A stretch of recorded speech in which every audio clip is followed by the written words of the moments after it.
Hello students, welcome to Darasa Online. My name is Idris Samsuya. I'm here to give you a revision lesson in History Paper 2, and our topic of today is the rise of capitalism. And my dear students, our previous lesson was the transition from feudalism to capitalism, and today we are going to concentrate on this subtopic, which is the rise of mercantilism. My dear students, this lesson has got some objectives. In fact, we have two objectives. The first objective is discussing the evolution, causes, and impact of mercantilism on Europe, America, and of course the Caribbean as well as Africa. And the second objective is assessing the contribution of mercantilism to the rise of capitalism in Europe. My dear students, those are the objectives of our lesson of today, and make sure that at the end of our lesson of today, you are able to achieve those objectives. My dear students, also have got some alternative questions. The question in which at the end, you have to make sure that you are able to attempt this question. Of course, together with some other questions which might also come from this subtopic. My dear students, our question, as you can see, here we have got some three questions. The first question is, explain the evolution of mercantilism and analyze the features of mercantilism. The second is, evaluate the impact of mercantilism on Europe, on Europe, America, and Africa. And the third question is, assess the contribution of mercantilism to the rise of capitalism. My dear students, as just what we have said, these are the questions in which, at the end of our lesson of today, you have to make sure that you are able to attempt those three questions. Let us now, my students, let us now go to the rise of mercantilism. What is mercantilism?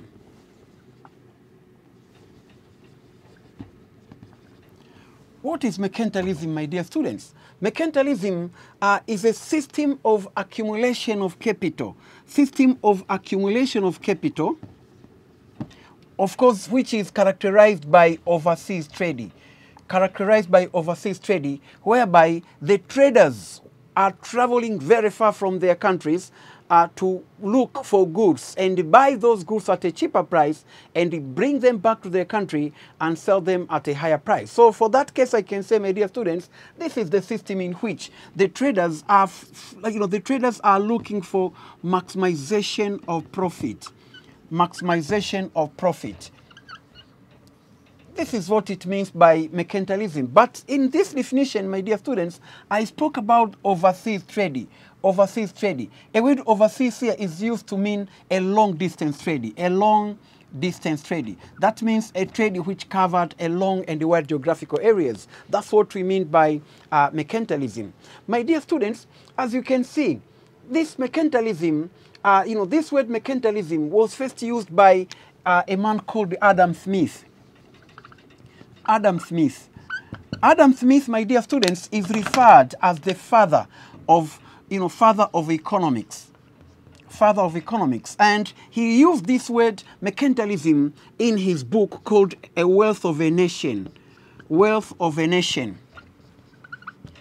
Wealth of a Nation. And that is the way we can look, that's the way we can define this term mercantilism. But mercantilism also means governmental regulation of economic affairs, especially trading. Government regulations. That means government is regulating the economic affair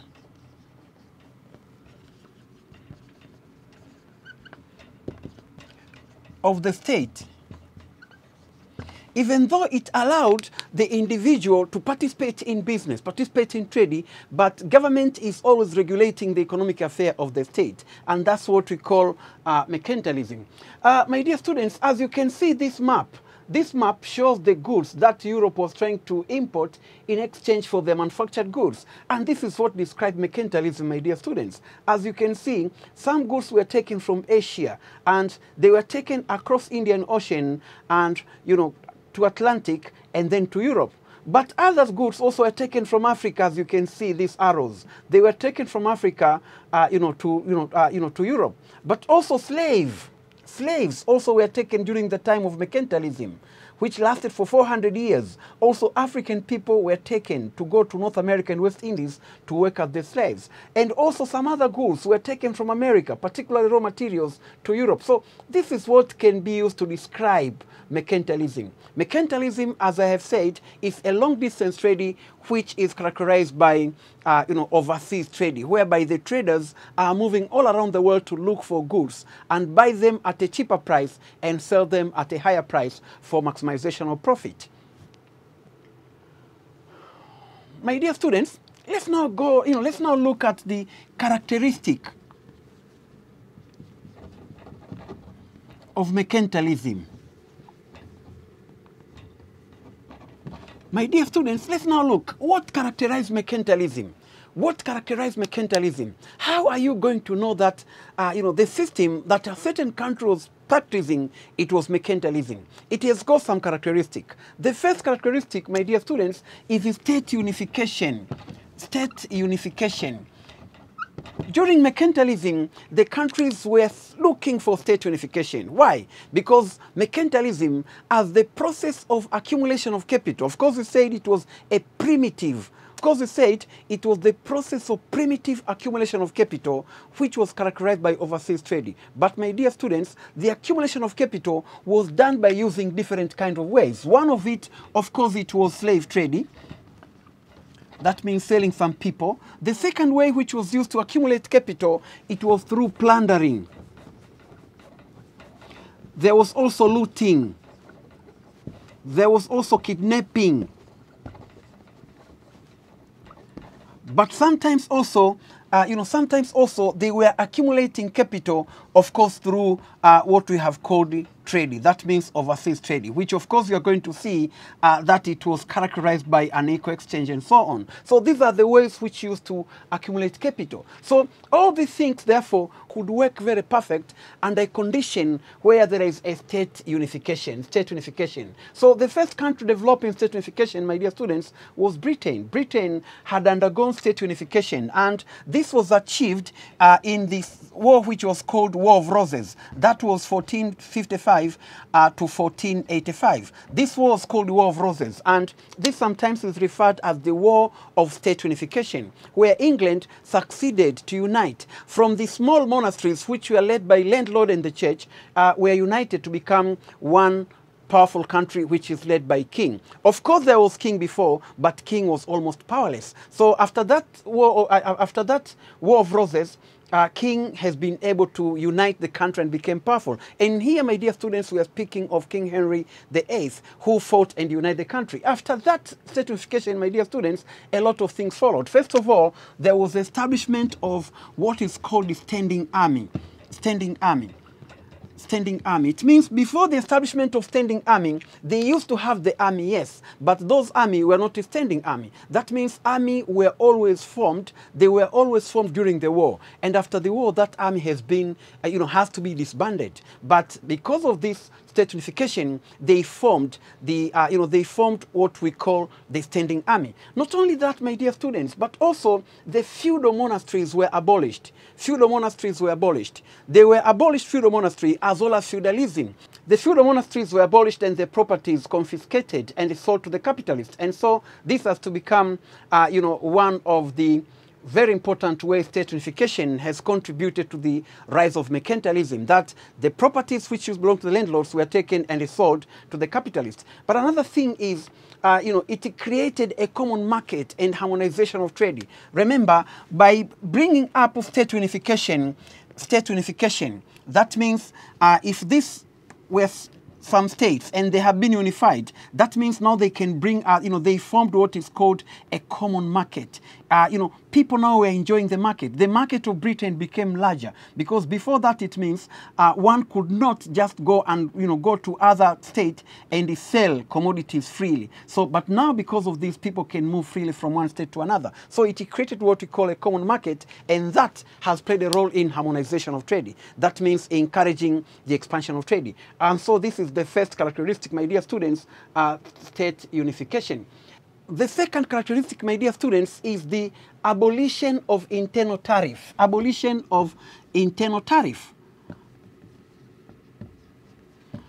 Internal tariffs were abolished. That means if one has to trade, if you want to trade in Britain, for instance, during those days, you should have to pay tax wherever you move. If you are moving from one area to another, if you are moving from one state to another, you'll have to pay tax. So imagine how many taxes are you going to pay? Let me just give you a very simple example that you can understand.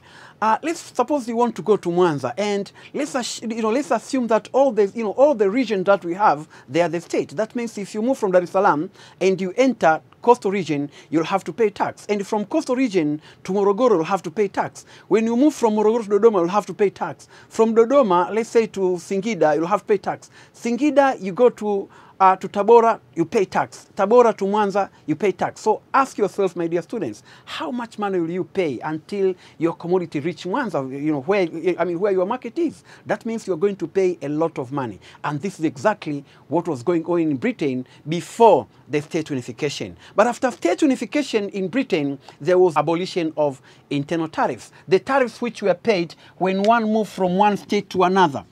When you move from state to state, that tax was abolished. It means people who were engaging in trading, they found that trading very profitable. And that encouraged a lot of people to come to join trading. And that, in fact, led to the rise of mercantilism, but also expansion of mercantilism. And so that is what characterized, mercantilism. Another characteristic of mercantilism is bullionism. Another characteristic of mercantilism is bullionism. What is bullionism? Bullionism is the accumulation of wealth in form of gold and silver. In form of gold and silver. Accumulation of wealth in form of gold and silver. Why gold and silver? Gold and silver at that time, my dear students, were starting from 1450. Gold and silver were regarded as the medium of exchange. For that case, if you want to buy anything, you are going to use gold and silver. If you want to sell anything, one will have to pay gold and silver. So gold and silver were regarded as the medium of exchange. Not only that, but they were also a symbol of wealth. So to know who is rich and who is poor, it was to be looked up to what amount of gold do you have? What amount of silver do you have? And because of that bullionism, a lot of people in Britain started to move around the world to look for gold and silver, because gold and silver was a symbol of wealth. Gold and silver was the medium of exchange. So that led to bullionism. So you can see, because of that bullionism, because people wanted to accumulate wealth in form of precious metal, gold and silver, then it contributed to the rise of mercantilism and also expansion of mercantilism. So for that case, that is what characterized mercantilism. That during that time, you'll see people were busy trying to move around the world looking for gold and silver and so on. So this is another very important characteristic of mercantilism. Another characteristic of mercantilism is colonial expansionism. Colonial expansionism. Colonial expansionism, this was the European countries started to expand by trying to establish colonialism, by trying to conquer, to conquer some other nations for establishment of colonialism. This is started, my dear students, in 1492 and 1504, when Christopher Columbus discovered North America and West Indies. North America and West Indies. My dear students, we are speaking of Christopher Columbus. He discovered North America and West Indies. But remember, Christopher Columbus, his aim was not to go to North America and West Indies. They didn't even know that North America and West Indies exist. What he wanted, it was to go to India. But there was no way that he could go to India through the Cape of Good Hope, through Africa. So he decided to go to India by taking a long way across the Atlantic, because he knew that the world is spherical round. So no matter what way he takes, he's going to arrive India. But fortunately, instead of arriving India, then he reached in a place called San Salvador. And there he thought already he's in India, but no, he was not in India. That was the New World. And the discoveries which was made by Christopher Columbus inspired a lot of Europeans who started to go to North America and West Indies to look for precious metal, to look for gold and silver, but also to establish plantations and mining. So that also is another characteristic of mercantilism. My dear students, another characteristic of mercantilism is long-distance trading. long-distance trading. This is the trade which covers a long and wide geographical areas. A trade which covers a long and wide geographical areas. At that time, the traders, people in Europe, they were traveling, as we said earlier, to look for cheaper goods and bring them to Europe and sell them at a higher price for maximization of profit. So this is also what characterized mercantilism. It was during that time that Europeans had been able to develop in marine technology. So people were taking the voyages over the high seas, trying to look for the precious metal and so on, trying to look for raw materials. They came to Africa, they went to Asia. At that time, they went to North America and West Indies and so on. So this, my dear students, explain the way Europeans have been able to travel in different parts of the world to look for cheaper goods and bring them to their country and sell them at the higher price. So this is also another characteristic of mercantilism. Another characteristic of mercantilism is militarism. At that time, the countries were concentrating in expansion of militarism. Countries were concentrating in expansion of military. And why military? Military was very important at that time of mercantilism because military was used in different ways. First, earlier we said, for instance, that one of the things which characterized mercantilism, it was plundering. We say there was plundering, there was looting, there was looting, there was kidnapping. Plundering, they were involving in war, the war of plundering. So they used to start a war, and that war would be used as a war of accumulation of capital. For instance, the British and the French, they fought for 100 years, trying to, where the British were trying to accumulate capital by invading the French cities and towns. So you can see, my dear students, militarism was very important. But also we mentioned colonial expansionism. They were going to colonize. The New World, North America and West Indies. So how would they colonize North America and West Indies without the large military forces? So at that time, my dear students, large military was very important aspect. Was very important aspect if one country want to colonize another. So, so this is another very important characteristic of mercantilism. Another characteristic of mercantilism is enclosure system.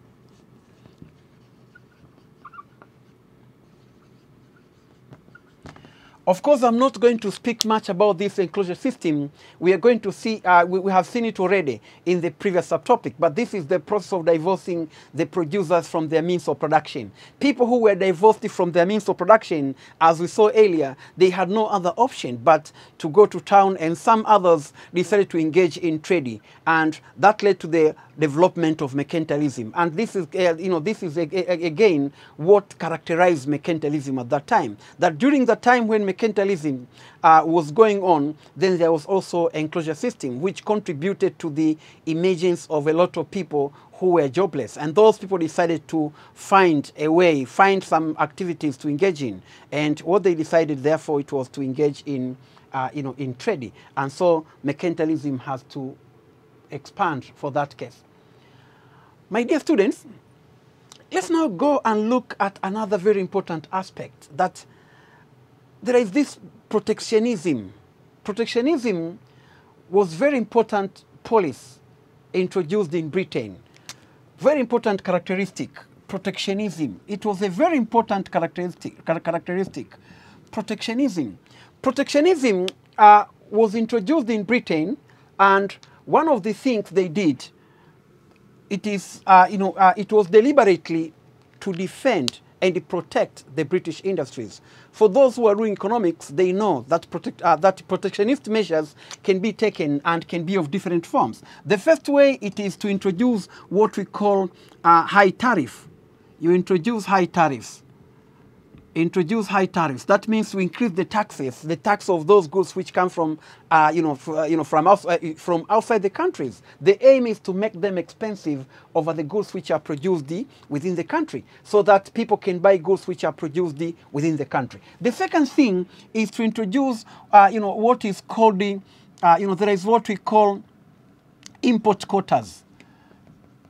Import quotas. Import quotas, it means the country can state the amount of goods to be imported, that you have to import a certain amount of goods, not more than that. And the aim, again, remember, is to defend the home industries and technology.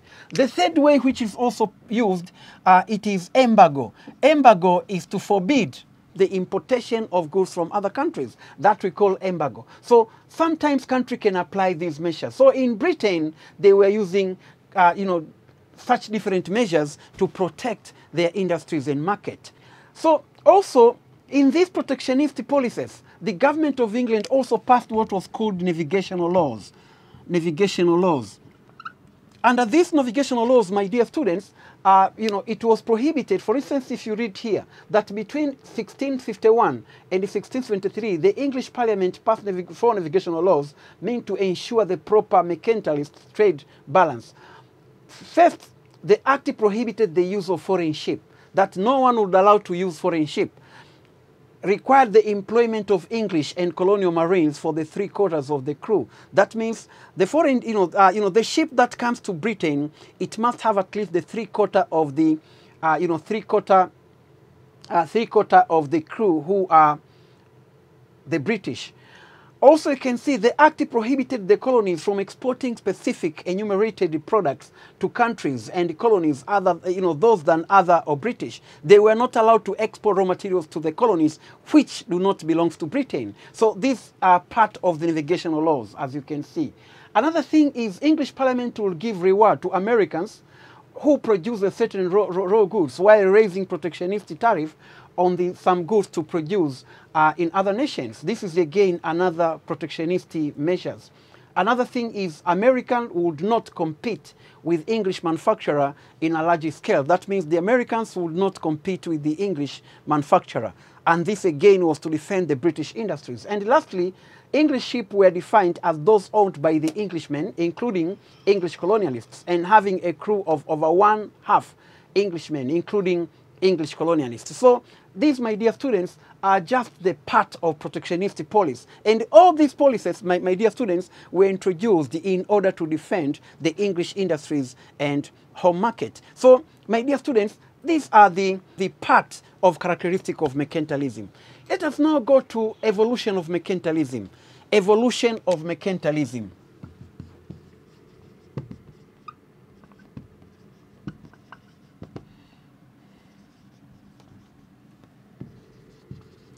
How do we describe this evolution of mercantilism?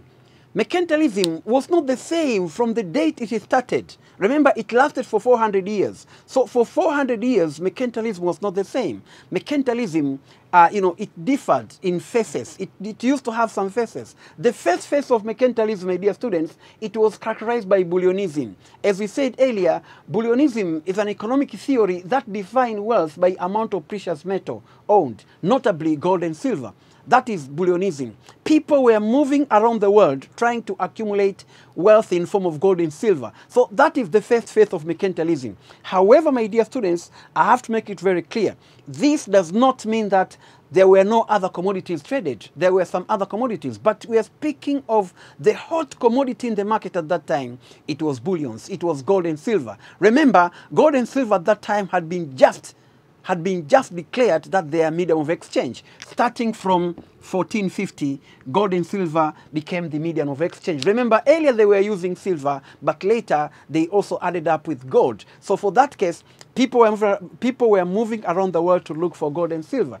The second stage, the second phase is slave trading. That is started from 16th century to 18th century. At that time, of course, they were still looking for gold and silver, but the most precious commodities, the most precious item in the market was African slaves. And remember, if you look at this year, then you realize that this is the time when they had just started to open their plantations in North America and West Indies, particularly in North America. Remember, the first black slaves, the first group of black slaves, they reached in America in 1619 at the state of Virginia. And so this is why we are speaking of starting from 16th century, that goes to 1500s, where the slave trade started. And this is what characterized this period. And the last period is the trade in raw products. This period, of course, was that time when they were thinking of abolishing slave trading. And now they wanted the Africans and other people to produce raw products. This sometimes is what we call the introduction of legitimate trading after abolishing the slave trading. And this was the period when some European states were starting to undergo industrial revolution. And the slaves were now redeemed as not important to, to the production. So this, those are the, those, my dear students, is the evolution. However, you might find in some other books that this can be presented differently. For instance, if you look at the Eurocentric approach on the evolution of mercantilism, they can, they can come with this approach. They can put the first stage, which of course we say the stage of bullionism, they can call it the crudifast bullionistic stage. Of course, this looks the same, bullionistic stage. That is the first stage. But the second stage, which we refer to as the slave trading, they call it traditional stage. That means they're avoiding to use a word slave trading. Of course, I know you know why. Because they don't want to carry the blame of enslaving Africans. And the third stage, they call it liberal trading. Liberal trading, it means now they're speaking of legitimate trading, you see? So this is the way some Eurocentric writers can approach this issue of evolution of mercantilism. Now, my dear students, let's now go to factor for the rise of mercantilism. What are the factors for the rise of mercantilism? Of course, we have already defined what is mercantilism. That is the process of primitive accumulation of capital, which was characterized by overseas trading, whereby traders had to travel very far across the world and buy commodities at a cheaper price and bring them back to their country and sell them at the higher price for maximization of profits. Let's now look what were the factors for the rise of mercantilism. The first factor for the rise of mercantilism is the discoveries of marine technology. Discoveries of marine technology. In the 15th century, Europeans were able to discover marine technology. Marine technology. And my dear students, when we talk of marine technology, we are just concentrating on the three very important discoveries which was made in marine technology. The first discoveries, it was the improvement of shipbuilding. The Europeans were able to build much more larger ship than before. Ship which could travel in a long distance. Ship which could cut across the high seas. So there were improvement which was made in shipbuilding. That is the first very important improvement in marine technology. But the second improvement in marine technology, my dear students, besides shipbuilding,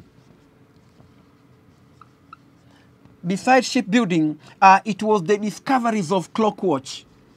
The discoveries of clockwatch.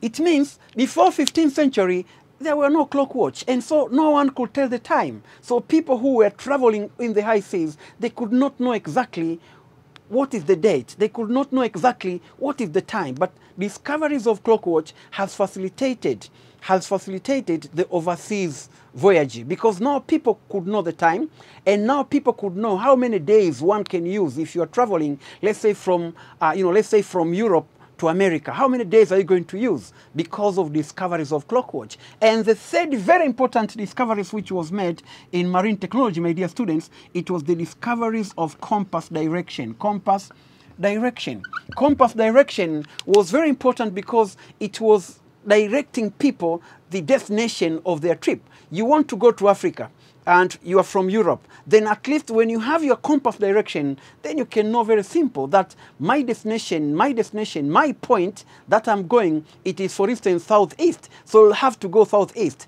And the possibility of getting lost in the high seas was very highly reduced. So for that case, the overseas trip, they became not only reliable, but also predictable. Reliable in the sense that you can now go to the place where you want to go and you can reach that place. But predictable, you can know exactly how many days are you going to use if you want to travel, let's say, from Europe to Africa or from Europe to America. So that is a very important factor for the rise of mercantilism. Because of that, a lot of people, even those people who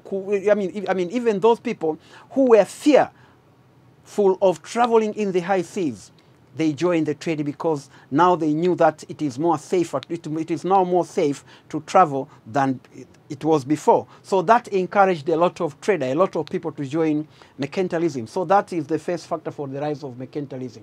The second factor for the rise of mercantilism, it was the discoveries of North America and West Indies by Christopher Columbus.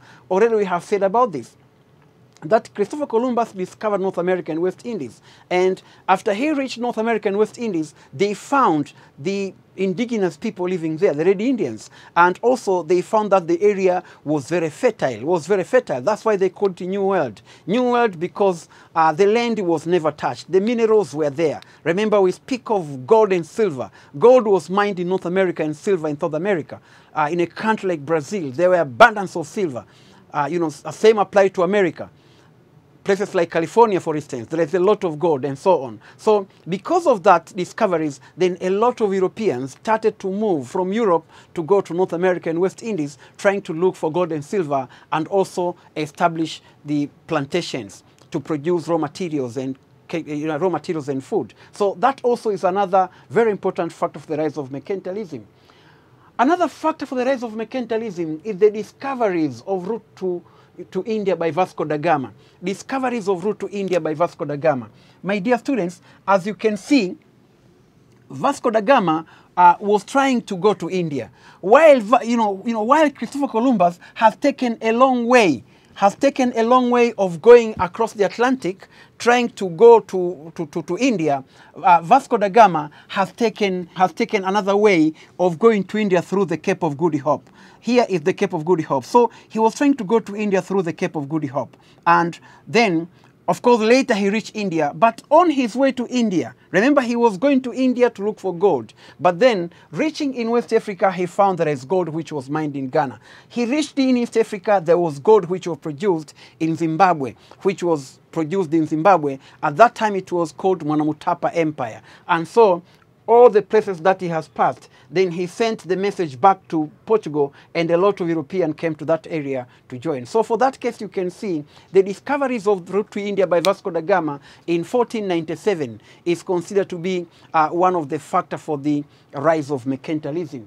Another point here is the introduction of money in 1450. Introduction of money in 1450. Of course, much of this has already been said, that introduction of money has inspired a lot of people to go around the world to look for money. Remember when we were talking about bullionism, right? And before 1450, remember, they were using silver as medium of exchange, but later they introduced gold to be used along with silver. So because of that, people were moving around the world to look for gold and silver, and that inspired the beginning of mercantilism. Another point is the establishment of international trade fair. There was international trade fair which was established, and it was rotating among the major European cities. For instance, that trade fair was conducted in the major cities like Liverpool in Britain.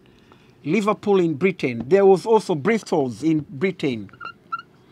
There was Nantes in France. There was also, Bordeaux, also in France. There was Sevilla in Spain, and so on. So that trade fair was rotating. Just like what we have in Dar es Salaam International Trade Fair, Mwalimu Nyerere ground, you see?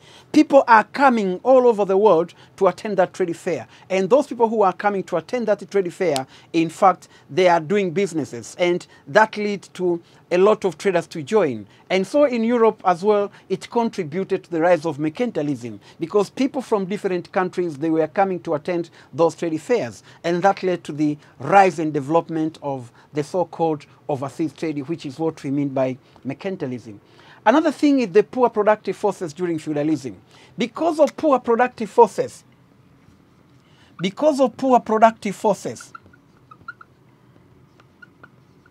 then people were very highly discouraged to engage in agriculture. Productive forces were poor. Remember, during feudalism, people were using productive forces which were not advanced. People were using hand hoe. People were using furrow. People were using harrow. And you can engage in agriculture production, but the outcome was not good. And most important, even the system of feudalism itself, it was an obstacle to development of agriculture, as we saw in our previous lesson. And also, it also discouraged development productive forces. But much more worse is that many people were engaging in agriculture as either peasant or serf. So the so the product was very poor for that case, and people were very much discouraged. So they preferred that instead of engaging in agriculture, they had rather engage in trading. So most of them joined mercantilism because they are being discouraged by poor productive forces. Another thing is the enclosure system. Of course, we have seen about the enclosure system, how it contributed to the divorcing of producers from their means of production. A lot of people were kicked out of their farms, the serfs and peasants. And those people, as we said, they had no other option but to go to town. And in town, they had either to sell their labor power or to engage in business. So that led to the rise of mercantilism, because those people who were divorced, they had no other choice but to join trading. And they joined mercantilism. So that also led to the rise of mercantilism. My dear students, after looking at the factor for the rise of mercantilism, let's now go to impact of mercantilism. Let's now go to impact of mercantilism on Africa. How Africa was affected by mercantilism. Africa was affected by mercantilism on different ways. One, of course, is exportation of African slaves to North America and West Indies. The millions of African people were taken to North America and West Indies. The millions of them were taken to North America and West Indies. Let's look. For instance, Professor Adu Bohen, in his book, Topics on West Africa, he says that the number of African people taken to North America and West Indies as the slaves, it ranged from 30 million to 40 million people. But Walter Rodney, he says the number is not less than 50 million people. But if you look at other books written by European writers, they reduce the number to 10 million people. But all in all, we can say that the people who were taken to North America and West Indies to work at the slaves in the plantations and mines, their number is the millions of people regarding to the statistics which have been given by these different scholars, even though their statistics vary. So you can see one of the impact is the exportation of African slaves to North America and West Indies. Of course, this led to the population of Africa. The number of African people was decreasing. And if it was, it was decreasing, or it remained constant for 400 years because of this exportation of African slaves, because of slave trading, which was part and parcel of mercantilism. The second point is unequal exchange. There was unequal exchange.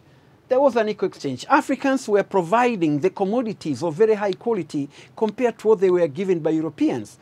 Africans were providing to the Europeans the commodities such as slaves. And you know the function of slaves. The function of slaves is to work, to produce. They were working in the plantations. They were working in the mines. And in exchange, they gave us things like outdated wines, which of course, because it's outdated, probably it has already become poison. So we give them people who are going to produce, and they give us something which is going to kill us soft. Also, you can see, we gave us things like animal skin. We gave them copper, rhinoceros horn, and so many other things. In fact, they gave us in exchange things like, mirrors. They gave us in exchange things like, of course, clothes and so on. So there was an equal exchange. Another thing is civil and interstate war. There was civil and interstate war which was fought between Africans. Remember, one of the methods which was used to accumulate slaves at that time, it was that the slaves were accumulated through warfare, through riding, kidnapping, and so on. So civil war was one among the methods which used to accumulate the slaves. So in Africa, because of mercantilism, there were civil and interstate war in many places where slave trading was taking place.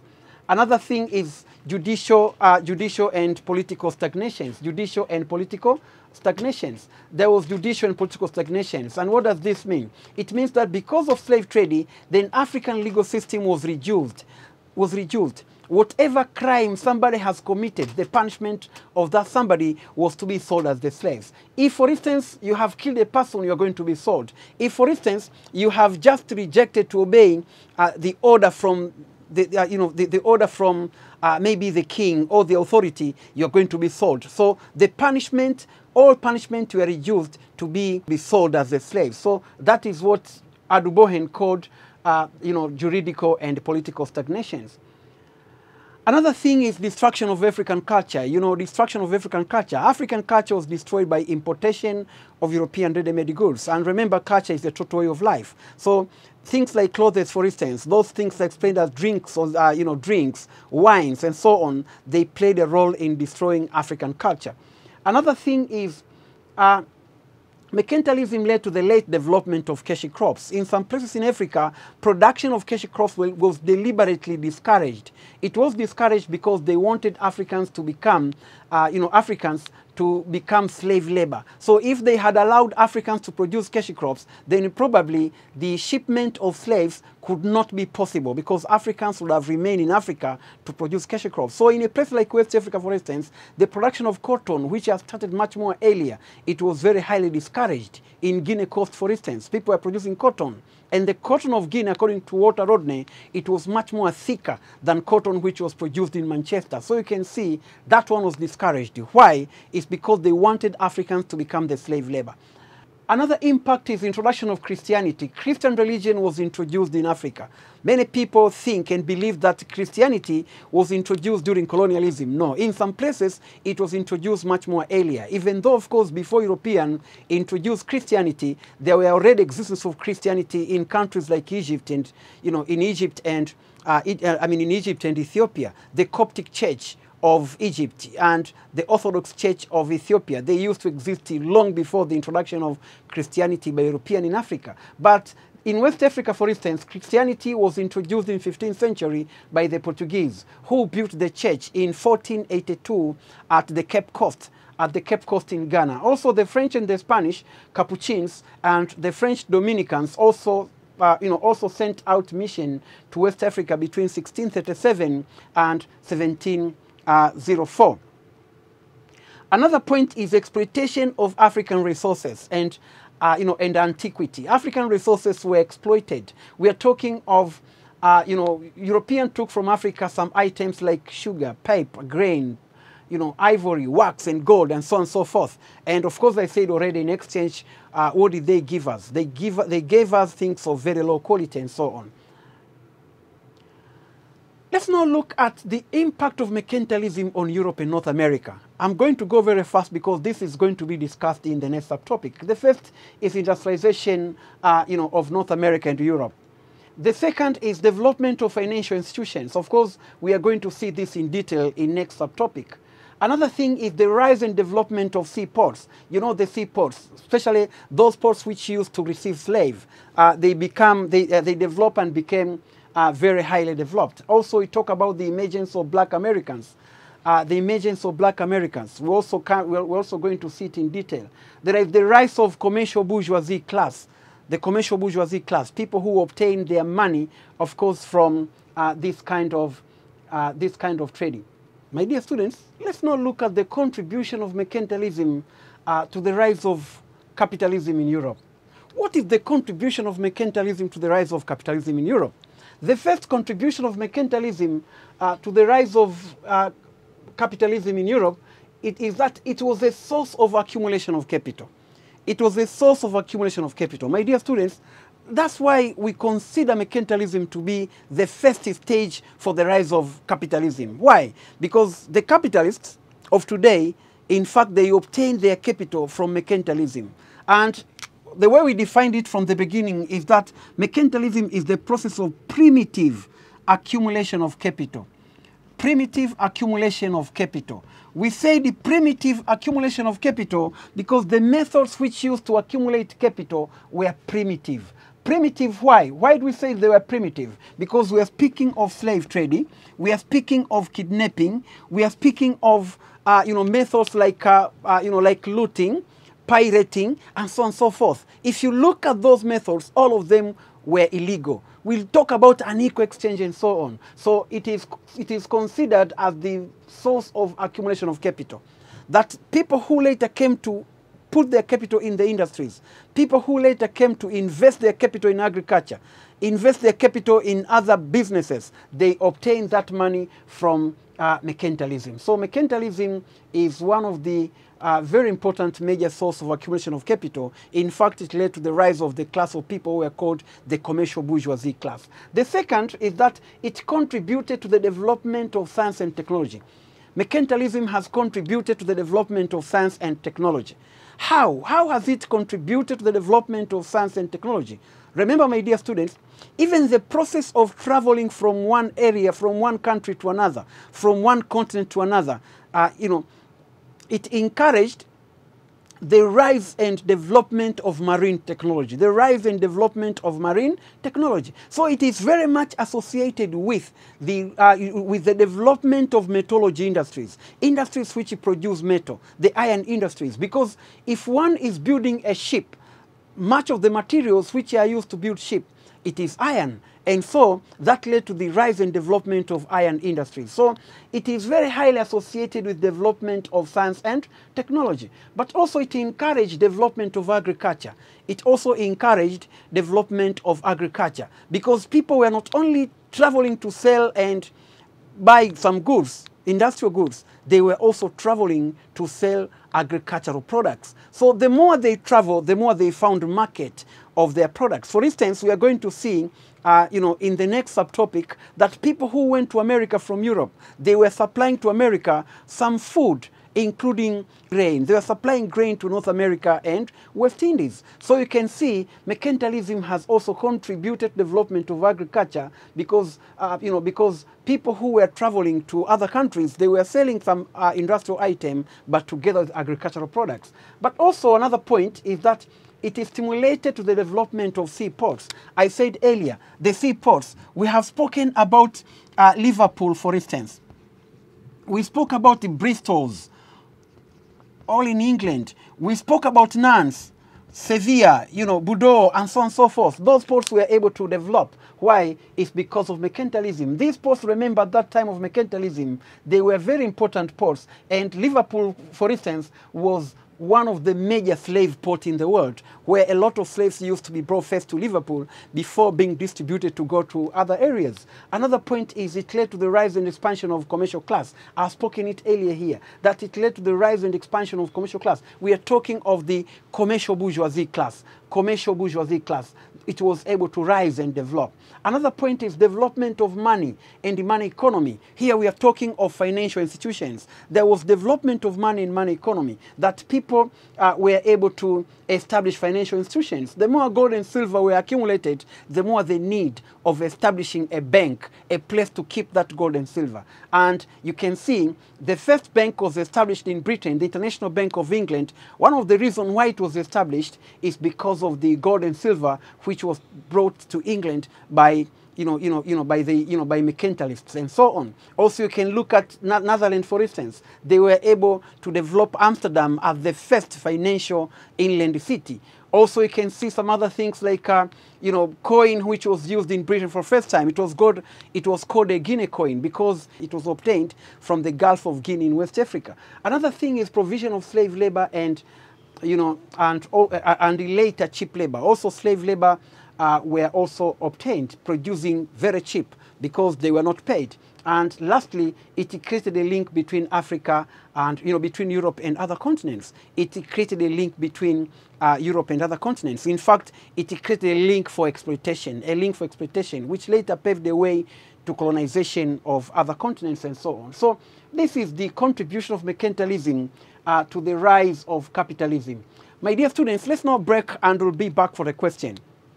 Welcome back, my dear students. Remember, in the beginning of our lesson, I gave you some questions. And after what we have gone through then, my dear students, you are going to find that our question then, they are going to be very simple and easy. The first question, it was, is that explain the evolution of mercantilism and analyze the futures of mercantilism. Here we have got two things. One is to explain evolution of mercantilism, and the second is to analyze the future of mercantilism. What are the evolution of mercantilism? Of course, we have said it already. Bullionism, slaves, and natural products. That the first stage was bullionism. The second stage was trade in slaves, and the third stage is trade in natural products. So this question, therefore, for the first part is very easy, as you can see. But then the future of mercantilism, that means characteristic of mercantilism, we mentioned things like state unification, my dear students. We mentioned things like protectionism.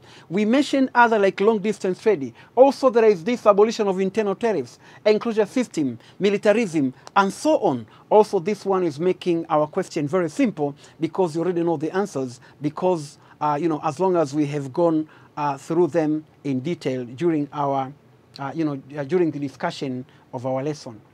My dear students, let's now move to the second question. Evaluate the impact of mercantilism on Europe, America, and Africa. The impact of mercantilism on Europe, Africa, and America. How these three continents were affected by mercantilism. My dear students, I have to put it very clear before we start to look at this question, that Europe and America, they were affected positively. But Africa, to a greater extent, it was affected negatively.